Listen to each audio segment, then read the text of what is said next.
All right, here we are, Steve. Part 2 with buyers.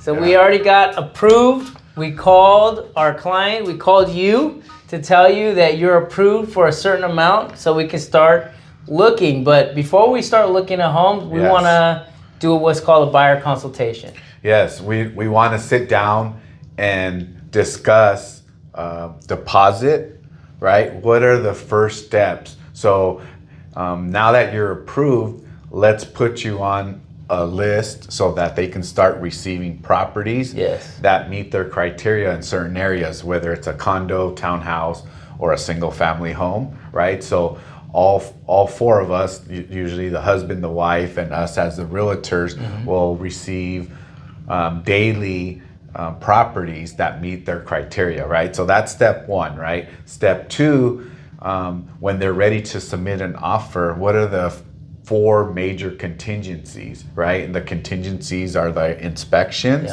right? Number 1, 2, the appraisal, right? Number 3, the loan, right? Making sure that it's fully approved. And 4 is reviewing all the disclosures. Anything that has to do with the property, we're gonna sit down and review with the buyer so that they're comfortable moving forward.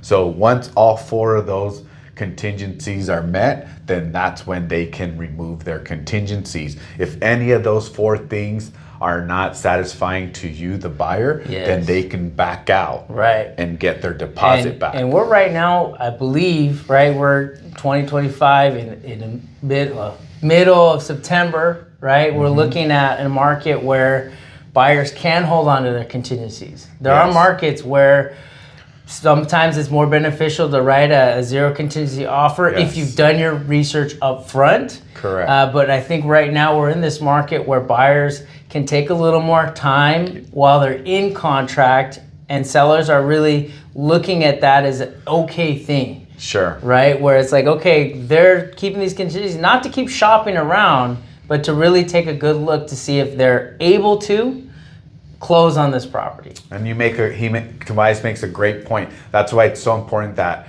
who you work with does extremely matter, because we're going to try to provide all that documentation up front.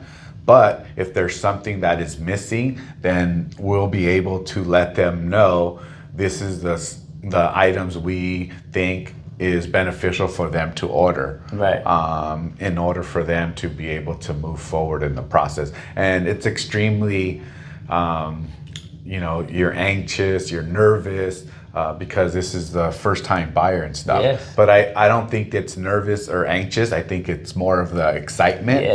And by hiring us as the professionals, I think we make the process a lot easier. Absolutely. So it's very important that we also know where are the finances coming from, right? Because some people have everything in their stock and it takes certain days to get it. Is it going to be a gift, right? We're seeing a lot of first-time buyers that the parents are now buying for their children, a little help from and the family. they're going to gift that money. So there's proper steps that we need to take as well. So there's a ton of information that a buyer needs to know when submitting an offer. How many days does it take when I write an offer to be able to get my keys? Is it 15 days? Is it 30 days? So those are all questions.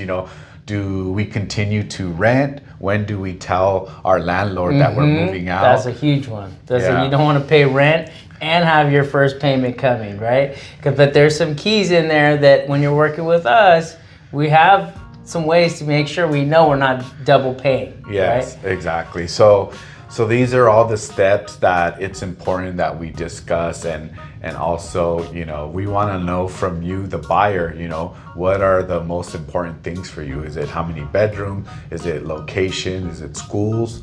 So we actually take the time to kind of sit down and analyze with you to be able to make sure that they're comfortable. Right, and there's not so much an elephant in the room anymore, but like 2 years ago, a year and a half ago, no one knew up front, supposedly, who was gonna pay what, right? Yes. As buyer's agents, we are asking first to say, hey, we're going to agree on a certain amount for compensation for the work that we do on a daily basis to make sure we're the best agents to work with you as buyers.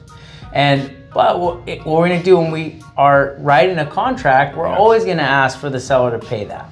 And so when we think about who's paying what, really, we're going to talk up front that it's our certain compensation amount, but we're always going to negotiate that as part of the deal, not something you would pay on top. Yes, and then those are very important points that Tobias makes, and that's why it's important that you sit down up front so that you're able to cover all that stuff. But I mean, right now, have you gotten any pushbacks on the seller paying? No sellers has told me the buyer needs to pay compensation to the buyer's agent. It's all been part of the deal.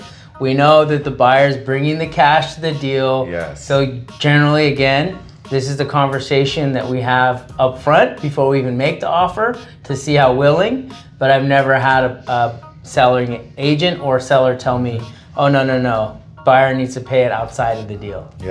So we'll do a list for part 2 of the topics we discuss at the buyer's consultation. So stay tuned for part 3, which is the most fun, going to look at properties. All right, thanks, Steve. Thank you.